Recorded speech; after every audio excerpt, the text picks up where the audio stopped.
habeen wanaagsan dhageystayaal kuna soo dhawaada qodobada ugu waaweyn warka habeen ee raadiyo kulmiye qarax gaarigiisa loogu xiray dhakhtar ajnabi ah oo ka dhacay Muqdisho gudoomiyaha golaha shacabka oo sheegay in xilka uu isaga tagi doono haddii la soo deyn Sheekh Mukhtaar Robo dowladda Soomaaliya oo ka hadashay in ajnabi ah laguna qabtay garoonka aadan cadde ee Muqdisho darawallo kaxeeya gaadiidka xamuulka qaada oo galabta lagu xiray magaalada Jowhar ee Hirshabeelle dabgeystay khasaaro dhimasho iyo dhaawac iyo mid hantiyadeed oo ka dhacay ama ka kacay magaalada Garowe ee Puntland dowladda Soomaaliya oo lagu eedeeyay inaysan kontroolin cunooyinka iyo dawooyinka dalka la keeno ciidamada Kenya oo markale burburiyay xarun isgaarsiineed oo ay leedahay shirkadda Hormuud mid ka mid ah beelaha Soomaaliyeed oo dowladda iyo maamulka Hirshabeelle ka dalbaday inay ka helaan matalaadooda siyaasadeed iyo madaxweynaha Turkiga oo sheegay in ay la wareegi doonaan magaalada Manbij ee dalka Suuriya Hormuud Telecom u doono adeeg isgaarsiineed oo casri ah Hormuud Telecom u doono internet xawaarihiisu sareeyo adna qaado Hormuud saaxiibkana u qaad waa isniin ay salaaso soo galayso taariikhduna ku aastaysan tahay 22 bisha koowaad ee January 2019 warka oo dhan waxaa la diyaaraha Cabdullaahi Xuseen Canshuur oo soo saaray Cabdiqani Cabdullaahi Ibraahim waa mahadsan tahay habeen wanaagsan dhageystayaal warkii oo dhan aynu ku bilownay salaadii maqrib kadib ayaa degmada Hodan ee gobolka Banaadir gaar ahaan agagaarka dalcadda madaxtooyadii hore ee Cabdiqaasim Salaad Xasan xaafadda Taleex waxaa la sheegay in qarax loogu xiray gaarigiisa dhakhtar u dhashay Syria isla markaana uu ka howlgalayay cisbitaalka Muqdisho City ee Muqdisho ku yaala waxaa la sheegay in marka qarax uu dhacay isaga iyo mid ka mid ah ilaaladiisa ay wada saarnaayeen waxaana la tilmaamay inay ka soo noqdeen oo ay soo ciyaareen kubad dhakhtarka u dhashay dalka Suuriya ayaa waxa uu isagu la soo sheegayaa inuu soo gaaray dhaawac culus waxaana uu qaraxaasi ku waayay lugtiisa midig iyo sidoo kale gacantiisa bidix ciidamada ammaanka oo goobta gaaray ayaa baaritaan sameeyay waxaana iminka xaaladiisa caafimaad lagula tacaalayaa cisbitaalka uu ka howlgalayay ee Muqdisho ku yaala markana Baydhabo gudoomiyaha golaha shacabka ee baarlamaanka Soomaaliya Maxamed Mursal Sheekh Cabdiraxmaan oo maalmahanba ku sugan magaalada Baydhabo ayaa waxa uu sheegay in xilka uu isaga tagi doono haddii la sii deen waayo wadaadka Mukhtaar Robo ee dowladda Soomaaliya u xiran sida warkan Baydhabo inooga soo diray Axmed Cabdulqaadir Yarow gudoomiyaha baarlamaanka dowladda federaalka Soomaaliya Maxamed Mursal Sheekh Cabdiraxmaan oo maalmihii la soo dhaafay ku sugnaa magaalada Baydhabo ee gobolka Baay ayaa sheegay in dhawaan ay soo deyn doonaan Sheekh Mukhtaar Robo Cali Abu Mansuur oo u xiran dowladda dhexe ee federaalka Soomaaliya isagoona sheegay haddii ay soo deyn waayaan Sheekh Mukhtaar Robo Abu Mansuur isaga iyo madaxweynaha dowlad goboleedka Koonfur Galbeed Soomaaliya Cabdicasiis Xasan Maxamed Laftagareen inay kuraasta banayn doonaan isla markaana aanan ogeyn sababta kuraasta ay ugu matalayaan Koonfur Galbeed Soomaaliya ana waligabe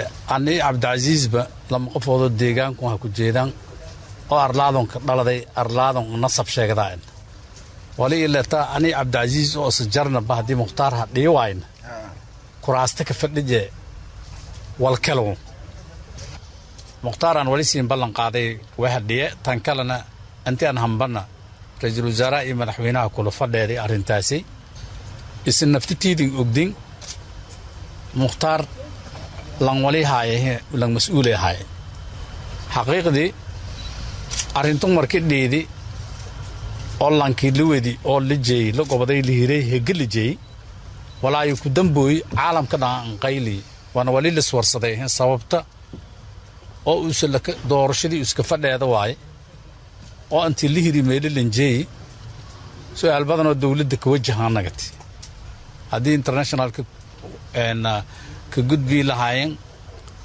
fariin ka gudbi lahaayeen hadii kalaba la dareertan lanka ergeyga hay oo secretary generalka oo United Nations ka mathalay Hayson xiljay wali ku waayay Mukhtaar dhanka kale gudoomiyaha golaha shacabka Maxamed Mursal Sheekh Cabdiraxmaan waxa uu sheegay hadda inay ka fikirayaan isla markaana ay ka wada hadleen isaga iyo madaxweynaha iyo ra-iisul wasaaraha soomaaliya marka la soo deeyo sheekh mukhtaar rowow aw mansuur sida ay wax noqon doonaan oo ku aadan in mukhtaar rowow la shaqeeyo dowladda federaalk soomaaliya ama uu noqdo qof shacab ah oo dhex degan dalkiisa.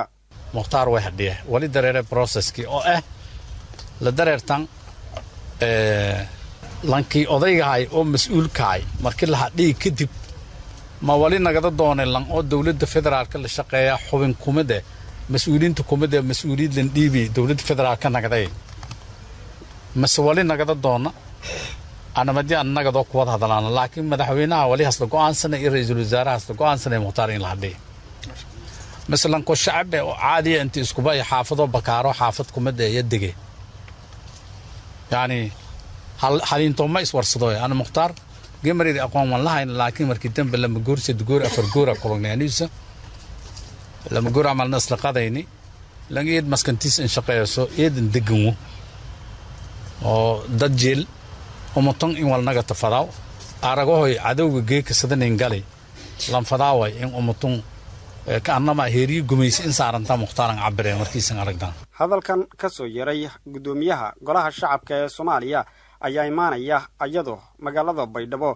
أي كبل لابتي جوجل نودات الدوان وكوباقي مدحوينها دولة قبلات ككونفور قلبات صوماليا شالينا مدحوينها أولا كل مي وضياش الدقنكا كسو جدا باشا مختار رو علي أو منصور أين اسكو أفقرتين إن سيدك دقاه لو سيديو مختار رو علي أو منصور أحمد عبد القادر يرو أحمد صادق راديو كلمية بيدبو. iyadoo sabtidii aynu kasoo gudubnay garoonka aadan cadde ee magaalada muqdisho ciidamada ammaanku ay ku qabteen nin ajnabi ah islamarkaana la sheegay in laga dhex helay mid ka mid ah boorsooyinkii uu watay sunta dadka ka ilmeysiisa iyagoo dadka kalena qaarkood ay sheegayaan in walxaha qarxa looga shakiyay in boorsadiisu ay saarnaayeen. dowladda soomaaliya ayaa maanta ka hadashay oo arrinkaas tilmaantay inay baaritaan ay ku wadaan sida faahfaahinta warkan uu ku eegayo liibaan nuur xasan. iyadoo 19 bishan garoonka diyaaradaha ee muqdisho lagu qabtay nin ajnabi ah oo sida la sheegay watay boorso ay ku jirto sunta dadka ka ilmeysiisa ayaa waxaa markii ugu horeysay ka hadlay dowladda Soomaaliya. ninkani oo la sheegay inuu watay dhalashada dalka Koonfur Afrika ayaa ka shaqayn jiray gudaha dalka Soomaaliya wuxuuna ku qornaa duulimaadka diyaaradda Ethiopian Airlines balse ciidamada ammaanka ayaa gacanta ku dhigay kadib markii mid ka mid ah boorsooyinka uu watay laga helay qalab looga shakiyay walxaha qarxa iyo sunta dadka ka ilmeysiisa. wasiirka gaadiidka iyo duulista hawada xukuumadda Soomaaliya Maxamed Cabdullaahi Salaad Omar oo la hadlay laanta afka Soomaaliga ee VOA ayaa sheegay in ninkani uu ka shaqayn jiray gudaha dalka balse ay gacanta ku dhigeen ciidamada ammaanka su'aalo weydiin ay ku socoto. sidoo kale waxa uu sheegay wasiirku in ninkani uu dalka ka shaqayn jiray laamaha amniguna ay baaritaano ku wadaan isla markaana shacabka Soomaaliyeed ay la wadaagi doonaan qorshaha uu damacsanay ninkani. maalinta sabtiga 19 bishii January nin ajnabi ah oo wadanka ka dhoofay ayaa boorsadii uu watay kaargaha diyaaradda la saari lahaa ma aha midii uu diyaaradda la geli lahaa laakiin tii la saari lahaa ayaa waxaa laga helay wax u eg waxyaabaha qarxo. baaritaan markii lagu sameeyey waxaa la ogaaday in aynan ahayn wax qarxo inuusan ahayn ayaa caddaatay. waxaana lagu qabtay meesha ugu horeysa ee baaritaanka lagu sameeyey iskaanka ugu horeeya ayaa waxaa lagu qabtay in boorsadaasi ay wax ku jireen.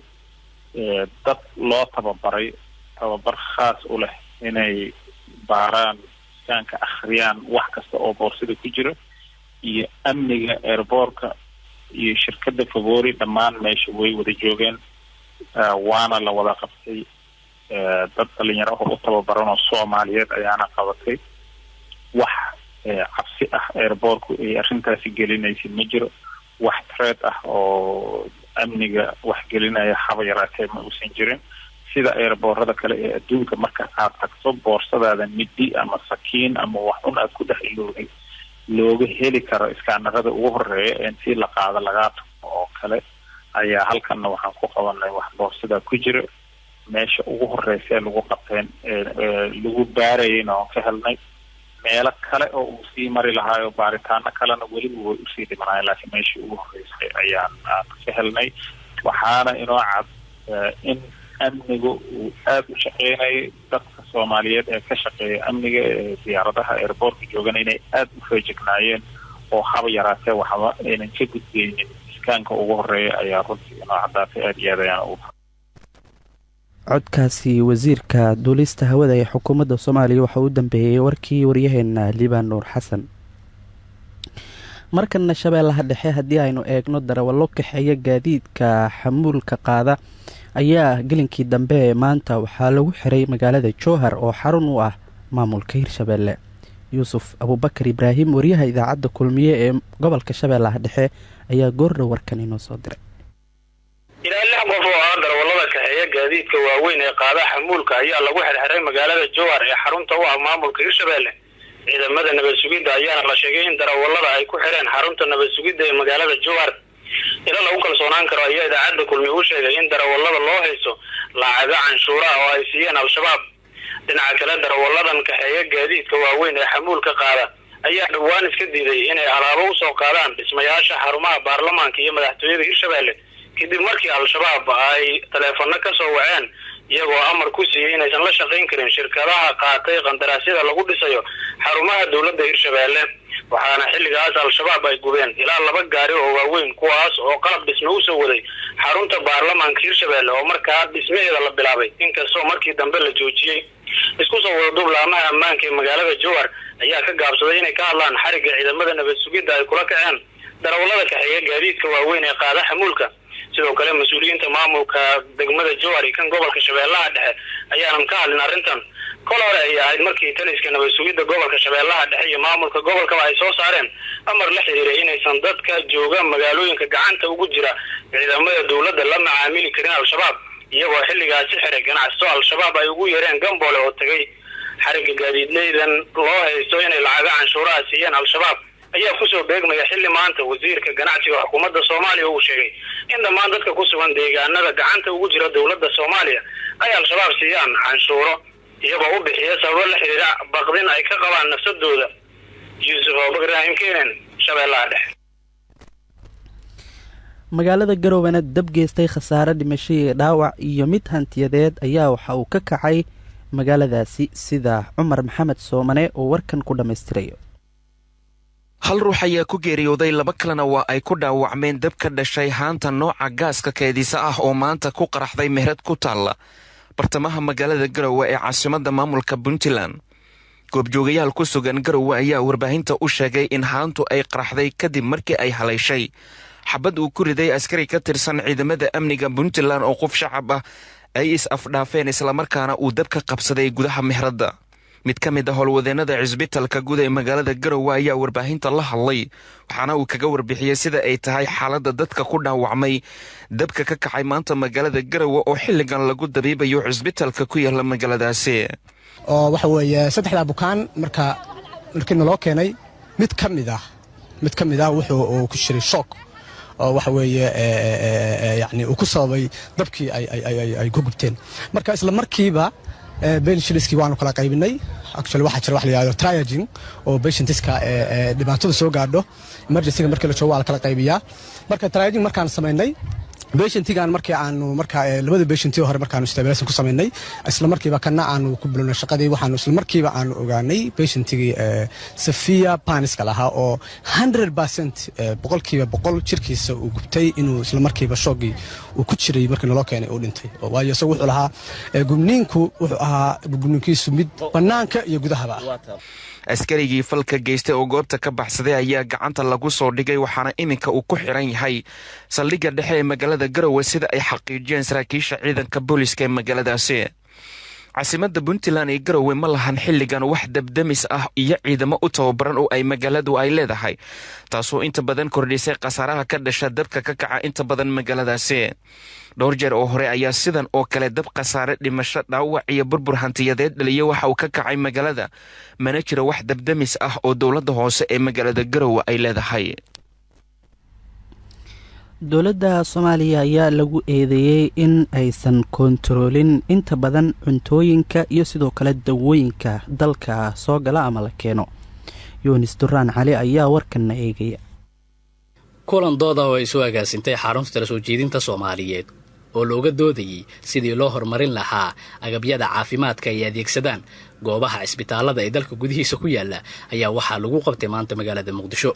kulanka intuu socday waxaa goobjoog ka ahaa wasiirka wasaaradda ganacsiga iyo warshadaha xukuumadda Soomaaliya, gudoomiyaha midowga dhaqaatiirta Soomaaliyeed, madaxda sare ee madasha tala soo jeedinta Soomaaliyeed, xubno ka socday xafiiska arrimaha bulshada madaxweynaha Soomaaliya iyo marti sharaf kale oo badan oo ka kala socday qaybaha kala duwan ee bulshada. dadkii ka soo qayb gala kulankan ayaa waxay sheegeen inaysan jirin wax koontarool ah oo lagu sameeyo agabyada caafimaadka ay adeegsadaan dhaqaatiirta iyo raashinka la cuno ee ka soo dega dekedaha dalka, taa beddelkeedana ay soo degaan dawooyin dheedkoodu dhacay iyo raashin dhacay. Ambaasador Cabdiraxmaan Maxamed Nuur Diinaari oo ka mid ah mas'uuliyiinta xarunta tala soo jeedinta Soomaaliyeed ayaa waxa uu sheegay inaysan jirin wax koontarool ah oo lagu sameeyo dawooyinka dalka soo gala iyo farmashiyaasha ka furan dalka gudihiisa waxa ay iibiyaan. xogtan waxaan ku ururinay waraysiyo aan la yeelanay qaybaha kala duwan, dhaqaatiir hadday tahay dadka shacabka ee loo adeego, hadday tahay qubarada kale. waxaan ka qaadnay oo kale daawooyinka ama farmashiyooyinka daawooyinka keena. waxaa kordhay cisbitaalada private-ka boqolkiiba 50 ay kordheen cisbitaalada private-ka. oo cisbitaaladaas oo private-ka ahna oo boqolkiiba 50 kordhay. dhaqaatiirta ka shaqaysa ciid kontaroosha in ay dhaqtar sax yihiin ma jirto. waxaan xogta ku haynaa in dad ay qabeen cisbitaallo ajnabi, dadkaasina aan la weydiin sababta ay u dhinteen. daawooyinka la isticmaalo dalka waxaa soo gasha daawooyin fara badan oo ka kala yimaado dibadda dalal kala duwan. daawooyinkaas cid kontaroosha ma laha. waxaa haray cuntada dadka Soomaalidu ay cunaan cid kontaroosha ma laha. wasiirka wasaaradda ganacsiga xukuumadda Soomaaliya Maxamed Cabdi Xayir Maareeye ayaa waxa uu sheegay in koontarool la'aanta dalka ay sababtay in dadka Soomaaliyeed ay xanuuno aysan lahayn jirin ay dhaxlaan, wuxuuna sheegay in cudurka kansarka uu ku badan yahay Soomaaliya. waxa uu sheegay sidoo kale wasiir Maareeye in sharciga tayadhoorka uu gudbiyay golaha wasiirada haddana iyagu ay gacanta ku hayaan. runtii bulshada Soomaaliyeed waa sida la sheegay xanuuno badan oo aan lahayn jirin oo dhib badan ayaa ku jira. haddaad tagto cisbitaalada Hindiya, Turki, meelo badan oo kamida waxaad ku arkaysaa dad Soomaaliyeed oo aad fara badan oo aad waxa ayaad arkaysaa. waxaad moodaysaa in kansarku ku badan yahay Soomaaliya. marka waa ku dhiirigelinayaa aqoonyahaniinta ka soo alifay inay wadaan maxaa Soomaalida xanuunka u keenay, xanuunada maxaa u keenay, dhiigkarka maxaa ku badinaya, sokorta maxaa ku badinaya, maragtay dhimashada carruurta markii ay dhalanayso maxaa ku badinaya. su-aal aad iyo aad u muhiima ayaa lay weydiiyo ah maxaa quality control. waa sax ma jiro adduunka wadan wax walba oo qashina la keenayo oo wax joojinayaani. golaha wasiirada waxaan geeyey Somali Bureau of Standard 20 Juun 2008 ayaan 6 bilood markaan joogay guddigii oo magacaaban iyo waxaan geeyey sharcigii ayaan geeyey. waxaanu soo jeedinay inaan qaadano East African Standard hadda xilliga hadda oo standard runtii aad u fiican oo macquul ah weyn. kol bishan February dhexdeeda inay soo baxdo hay'adii tayadhoorka Soomaaliya Somali Bureau of Standard oo markaa kadib bixin doonta sharciyo. gudoomiyaha midowga dhaqaatiirta Soomaaliyeed Dr. Maxamed Yuusuf ayaa waxa uu sheegay in isbitaalada waaweyn ee ku yaala dalka aysan lahayn qaliimada casriga ah, wuxuuna sidoo kale tilmaamay in dhaqaatiirta Soomaaliyeed ay yihiin kuwa tayo leh kana maqan yihiin agabyadii ay adeegsan lahaayeen.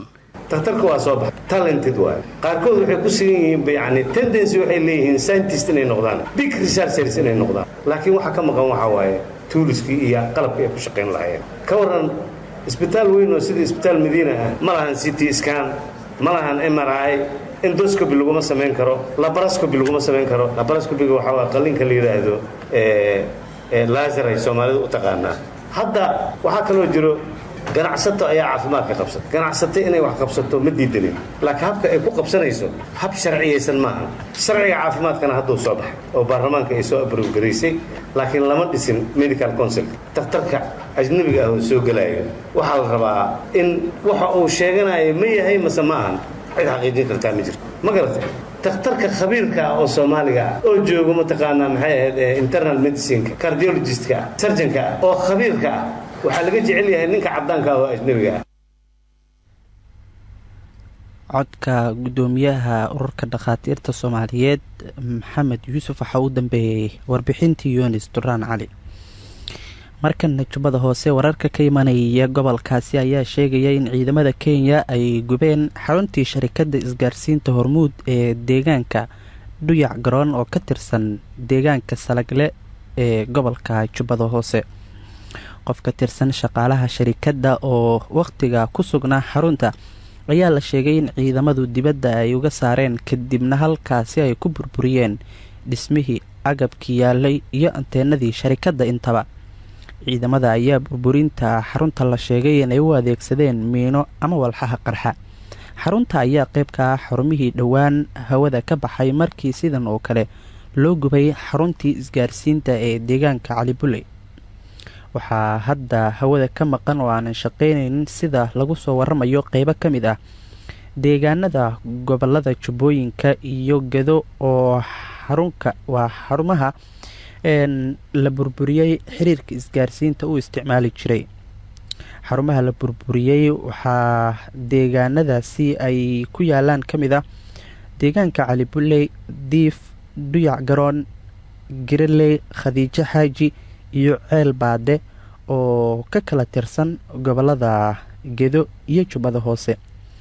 6 maalmood ka hor ayay ahayd markii sidan oo kale ciidamada Kenya ay burburiyeen xaruntii isgaarsiinta shirkadda Hormuud ee deegaanka Cali Bulle, waxaana hawada ka maqan isgaarsiinta qaybo ka mid ah deegaano hoostaga degmada Ceelwaaq ilaa Dhobley. ilaa iyo iminka waxaanan jirin wax war ah oo ka soo baxay dhinacyada dowladda Soomaaliya iyo maamulka Jubbaland oo la xiriira tacadiyada ay geysanayaan ciidamada Kenya oo qayb ka ah ciidamada nabad ilaalinta midowga Afrika ee AMISOM. mid ka mid ah beelaha Soomaaliyeed ayaa waxa ay dowladda Soomaaliya iyo maamulka Hirshabeelle ay ka dalbadeen inay ka helaan matalaadooda siyaasadeed.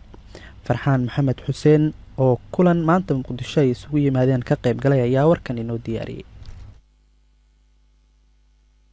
odayaasha dhaqanka mid ka mid ah beelaha degan gobolada Shabeellaha Dhexe ee gobolka Banaadir ayaa waxay maanta kulan ku yeesheen magaalada Muqdisho. kulanka ay yeesheen odayaashan ayaa waxay kaga hadleen sidii ay ku heli lahaayeen matalaadii ay ku lahaayeen dowladda dhexe iyo maamulka Hirshabeelle, iyagoona sheegay inay ka maqan tahay matalaadii ay ku leeyihiin dowladda dhexe iyo maamulka Hirshabeelle. waa kuwan qaar ka mid ah odayaasha oo la hadlay warbaahinta waxayna ka codsadeen dowladda Soomaaliya inay arrintaasi wax ka qabtaan. annagoo ah magaca Xuseen Yuunus Daaweyne Wacbuul Abgaal waxaan meesha isugu nimidna waxaan la'nahay xuquuqdayna aan ku lahayn dawladda Soomaaliyeed aan ku lahayn aan hal meel baan naga taabsiinin. waa maqnay wax badan. waxaan ka codsaynaa Maxamed Cabdullaahi Farmaajo, Ra'iisul Wasaare Xasan Cali Khayre iyo intii waxaan ku leeyahay saasaan ka codsaynaa Maxamed Cabdullaahi Farmaajo inaan dantayna u sheegano hadda inaan muraadkayna helno dalkayna ayaysana qaybaan ku leenahay qaybtayna ka helno. sidaas waayo warkayna oo ku saabsan yahay haddii magaalada oo Jowhar ilaa Xamar halahaana waa degannahay waxaana rabnaa xaqayna inaan helno. nabadoonka guud ee beesha Maxamuud Maxamed Gaal oo kulanka ka hadlay ayaa wuxuu baaq u diray madaxda dowladda Soomaaliya ee maamulka Hirshabeelle kaasi oo ku aadan sidii ay u heli lahaayeen matalaadooda ku aadan dowladda dhexe ee maamulka Hirshabeelle. dowladdeena sharafta leh waxaan ka rabnaa xaquuqdi oo intaan adduunyadan soo jirnay oo qarni ka qarniya naga maqneed aan dowladda ka rabnaa.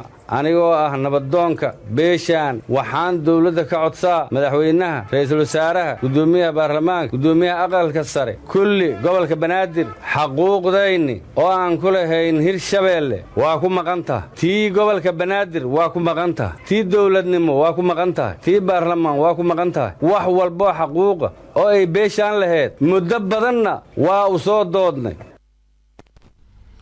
halka warkaas habeennimaad kala socotaan waa idaacadda kulmiye ee magaalada Muqdisho hirka FM 8 MHz. goordhow akhbaaraadka Soomaalida ka baxsanaya inoo soo socda balse markan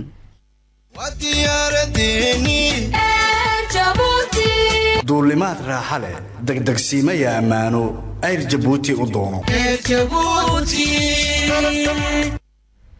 madaxweynaha Turkiga Rajab Tayyip Erdogan ayaa sheegay in militariga Turkiga ay diyaar u yihiin inay la wareegaan ammaanka magaalada Manbij ee dalka Suuriya oo ay gacanta ku hayaan kooxda Kurdiyiinta Suuriya ee gacanta la leh ciidamada Mareykanka.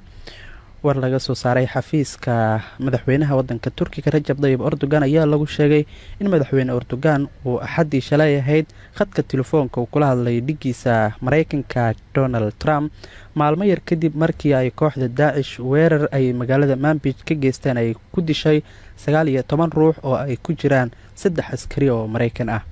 warkii oo aad caawa kala socoteen idaacadda kulmiye ee magaalada Muqdisho waa inaga intaa cidda uu seego waxay dib kaga heli kartaa boggayaga radiokulmiye.com ama .net. dhegeystayaasha ku sugan magaalooyinka Beledweyne, Cadaado iyo Gaalkacyo ayaa naga maqli kara idaacadaha Wadani, Cadaado iyo Hayaan. Mareykankana Kala FM ayay naga dhageysan karaan. kan iyo warkan mid xiga amaanaal.